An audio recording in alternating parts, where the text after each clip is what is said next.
You're going to die. Maybe not today. Maybe not next year. But it's coming, and you have no idea when. That should terrify you, but it should also wake you the hell up. Because while most people live like they've got an unlimited balance of tomorrows, yours is shrinking. Quietly. Constantly.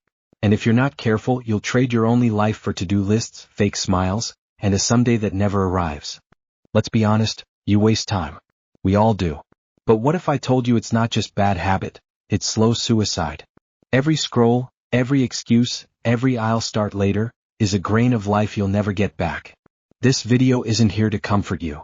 It's here to confront you and then arm you with 5 powerful no BS truths to help you live on purpose. Because death isn't the enemy. Wasted life is. If you're brave enough to look mortality in the eye and finally live like it matters, keep watching. Just know this, the clock's already ticking. You're going to die. I know, not exactly the warmest way to start a conversation, right? But stay with me. That fact, as grim as it sounds, holds the seed of your freedom. The Stoics had a phrase for this brutal clarity: memento mori, remember you must die. Not to frighten but to awaken. Because once you truly internalize that your time is limited, everything changes. The distractions, the ego games, the endless scrolling, they all shrink in the shadow of death. Suddenly you don't have forever to get around to it. You've got now. Just now. Death is the most honest friend you'll ever have. It won't lie to protect your feelings. It doesn't care about your excuses or your potential. Just waits. And that waiting, far from being morbid, can actually be your compass. Most people waste time precisely because they assume they have more of it. But what if you didn't? What if this week, this day, hell, this hour, was your last? How would you speak? Who would you forgive? What would you finally start? Let me tell you something that's going to sting. You don't get more time, you just get better at wasting it. We think time is this stretchy, endless thread.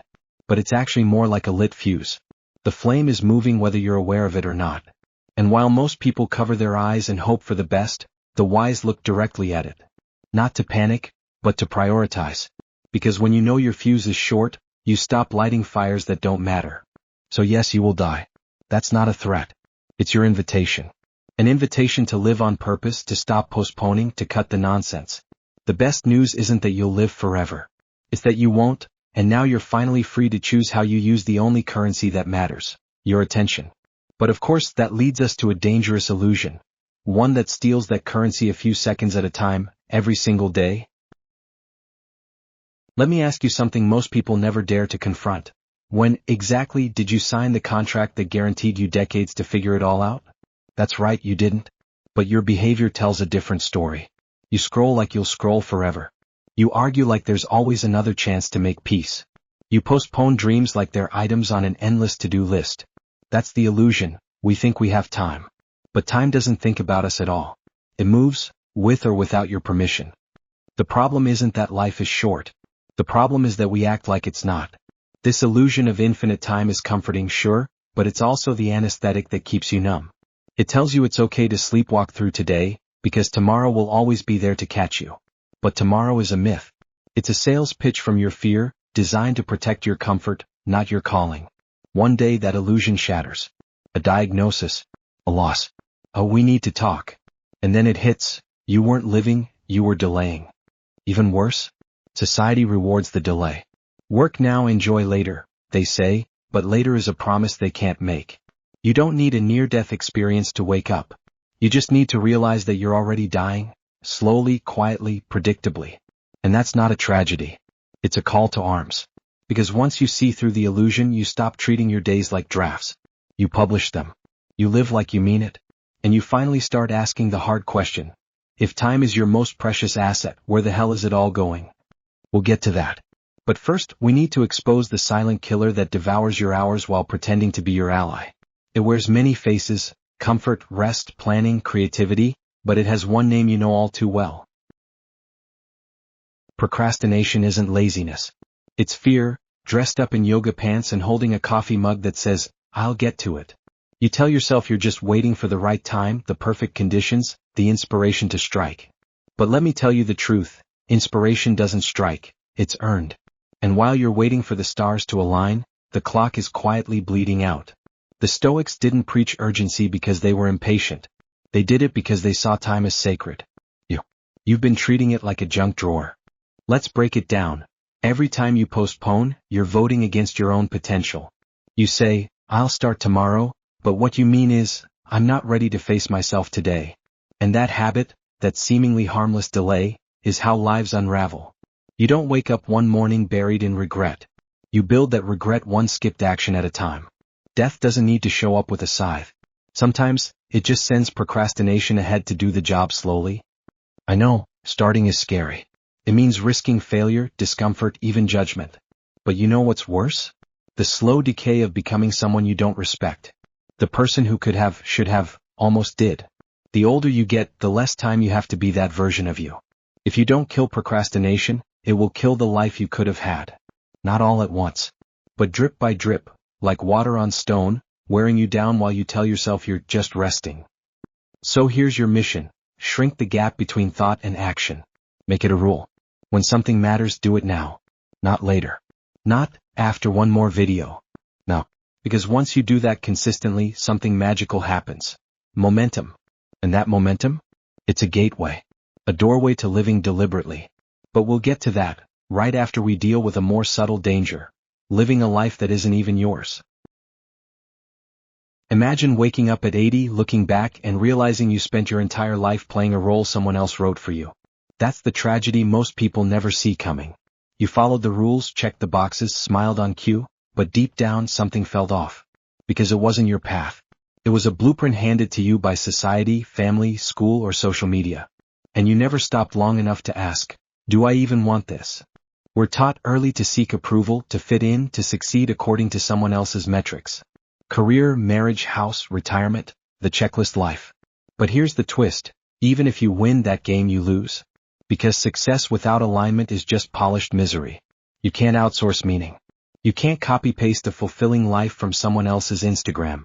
Living someone else's script feels safe, until it doesn't. Until the silence at night grows loud and the smile in the mirror fades. Now, I'm not saying abandon responsibility or burn it all down. I'm saying pause. Question. Audit your life like it's a business you're about to invest in. Who wrote this script you're following? Whose voice echoes in your decisions?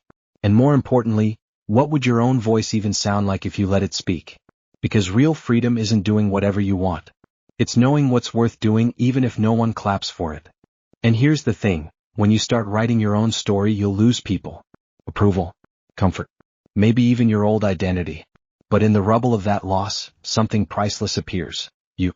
The raw, real, uncompromised version of yourself. And when that version starts to live intentionally, something else shifts too. You stop chasing big milestones and start building something far more powerful. We've been sold the lie that life is a finish line. That you hustle, grind, sacrifice, and then you get to be happy. But here's the catch, the finish line keeps moving. First it's college, then a job, then a house, then early retirement. By the time you reach what you thought was it, you're too tired or too numb to enjoy it.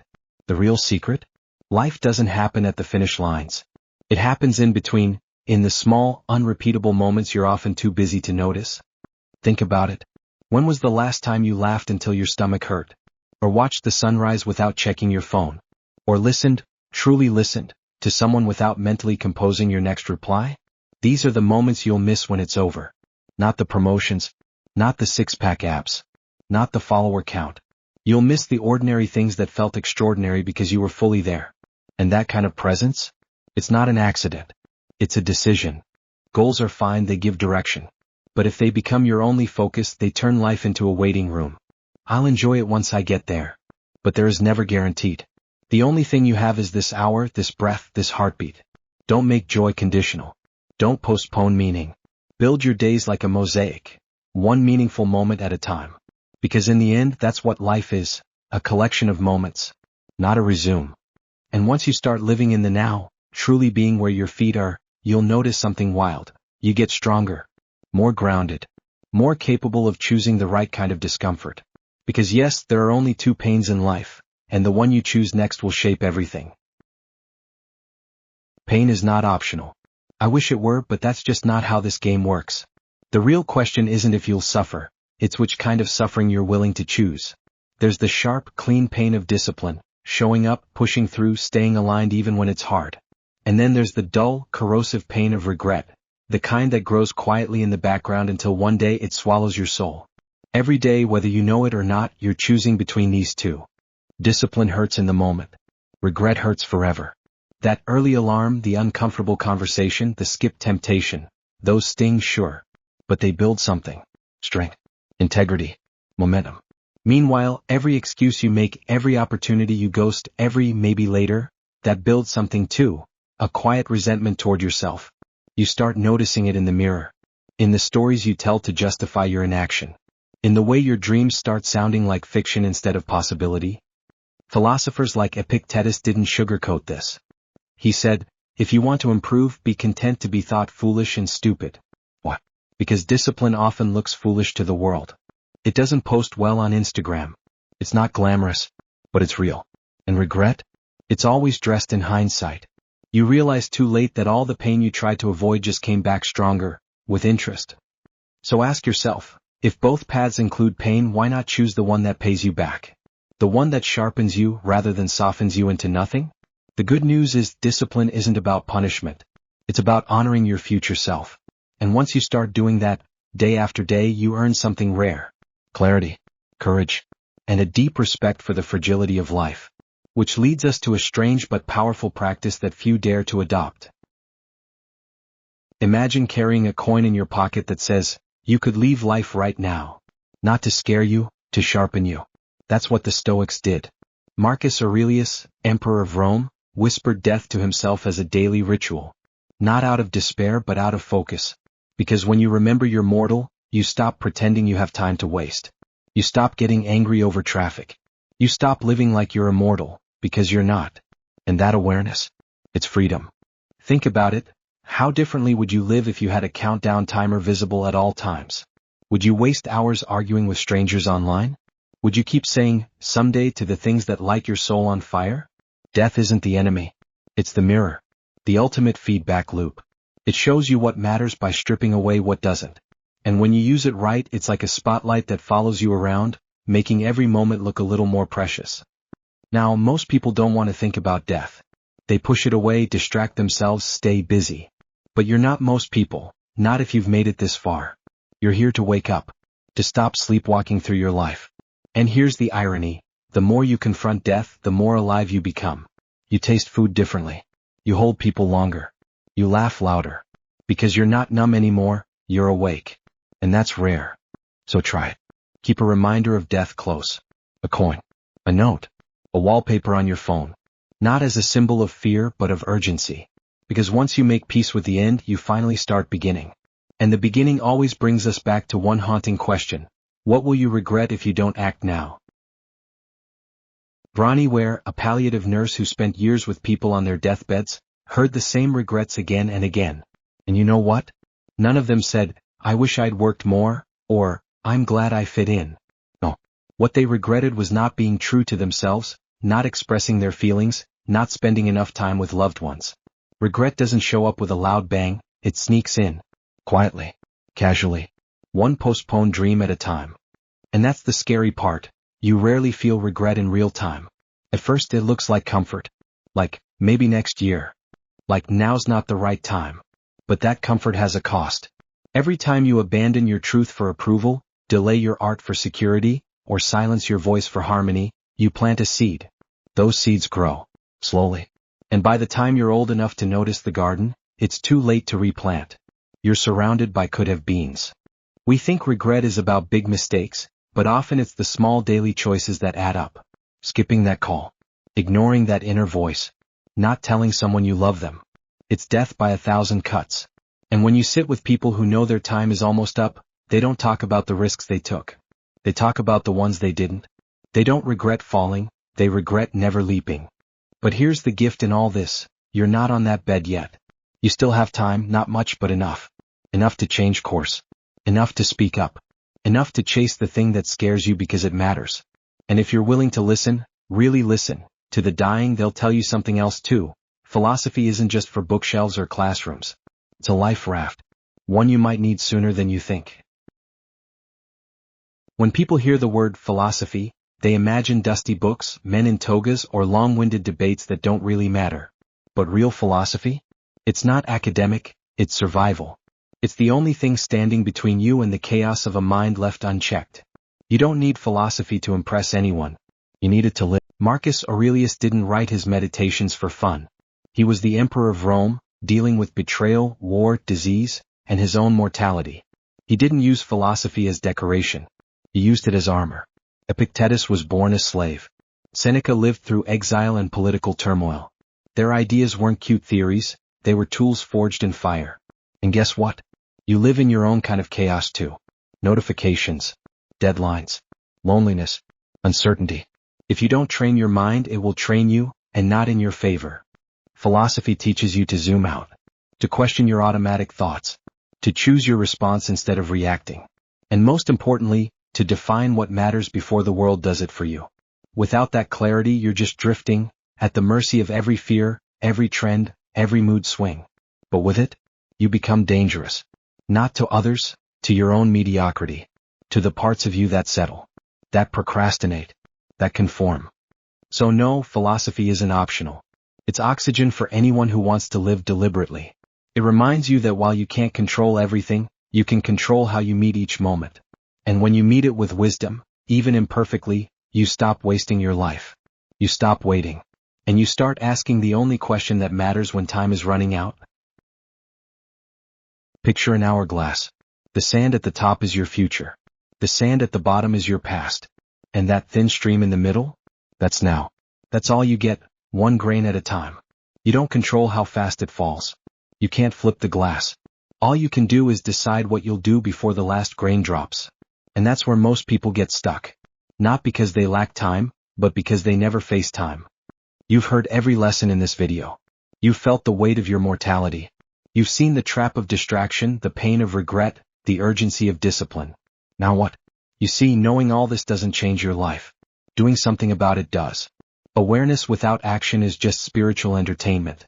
And you weren't put here to be entertained, you were put here to become someone. Someone who chooses to live wide awake. This is your pivot point. No more waiting. No more someday. Choose one thing. Not 10. One truth you've been avoiding. One step you've been postponing. One conversation you've been dreading. Do it today, not perfectly, just honestly. Because every moment you hesitate is a moment lost to the illusion of more time. And that illusion? It's been lying to you since the day you were born. So now it's just you, and the ticking clock. No one's coming to rescue you. No one's going to live your life for you. But that's the beauty of it, you don't need them to. You've got everything you need. 10 fingers. 1 heart. A soul that still wants more. And time, just enough of it to matter. But only if you use it. So, what will you do differently now? You've got the message. You've felt the urgency. You've heard the voices of emperors, exiles, and the dying. Now comes the hard part, doing something about it. Not tomorrow. Not when it's convenient. No. Because the most dangerous phrase you can say to yourself is, I still have time. You don't know that. No one does. So here's the challenge. Take one idea from this video, just one, and apply it today. Not later. Not perfectly. Just honestly. Text someone you've been avoiding. Cancel something meaningless. Start something bold. Whatever it is, let it be your refusal to die with the best parts of you still locked inside. And if this hit you, if it shook something loose, don't let that feeling fade. Hit that subscribe button. Turn on the bell. This channel isn't for passive watchers. It's for people who are done pretending life is infinite. Join the movement. Share the message. And tell me in the comments, what are you going to do differently now? Because one day your time will run out. But not today. Today you choose to live.